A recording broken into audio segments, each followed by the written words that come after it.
Kabupaten Bekasi, sebuah daerah tingkat 2 di bagian timur Jakarta yang mengalami perkembangan begitu pesat. Semenjak zaman Kerajaan Tarumanegara dan Pajajaran sampai terbentuknya sebagai kabupaten lebih setengah abad yang lalu, Bekasi sudah menjadi daerah strategis penunjang ibu kota negara, bahkan menjadi kontributor perekonomian tertinggi di Jawa Barat, sekitar 89,01 triliun, dan perekonomian di tingkat nasional hingga mencapai 16,22 triliun. Berkat peran dan kontribusi dunia usaha industri di Bekasi hingga 77,58% dari kemampuan perekonomian Bekasi. Dengan penuh rasa syukur, Bekasi berkelimpahan berkah, rahmat, dan karunia Allah Tuhan Yang Maha Esa melengkapi segala kekayaannya dari tanah, air, udara, energi, minyak, dan gas, hingga kekayaan budaya dan sejarah perjuangan para pahlawan dan tokoh pendahulu yang terwariskan hingga saat ini amat mengagumkan dan membanggakan. Di wilayahnya seluas lebih dari 1,2 km persegi dengan populasi 2.629.551 warganya, pencapaian kemajuan fisik yang diraih Kabupaten Bekasi begitu tercermin dalam lajunya pertumbuhan pusat-pusat kegiatan ekonomi seperti bangunan industri, gedung perkantoran,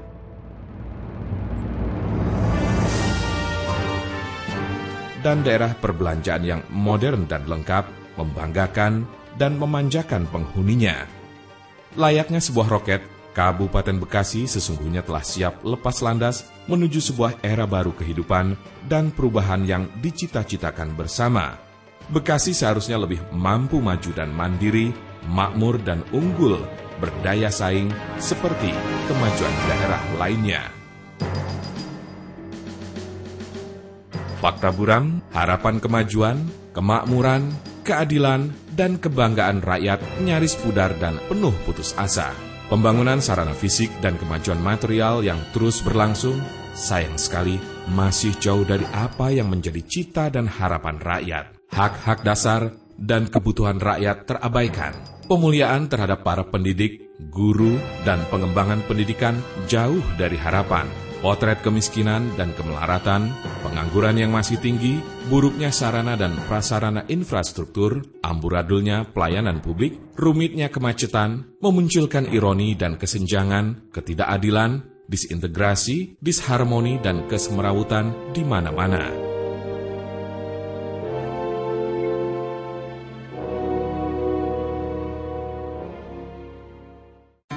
Seperti riset Lembaga Survei Indonesia, angka budaya korupsi di Bekasi mencapai 60% tertinggi. Aroma tak sedap budaya korupsi dirasakan di mana-mana, belum hadirnya pemerintahan yang bersih dan bebas korupsi. Akibatnya, laju perkembangan pembangunan di bawah kepemimpinan pemerintahan daerah saat ini menggambarkan potret Kabupaten Bekasi yang menyampaikan kabar-kabar suram, sedih, pilu, mengenaskan, menghempaskan harapan, menggeramkan akal sehat, terjadi bencana kemanusiaan di mana hak-hak dasar dan pembangunan yang berpihak pada manusia dan kemanusiaan terlalaikan. Tak heran angka Badan Pusat Statistik menunjukkan indikator perkembangan menyedihkan. Laju pertumbuhan ekonomi Bekasi sejak periode 2007 terus anjlok menurun hingga tersisa 5,04%.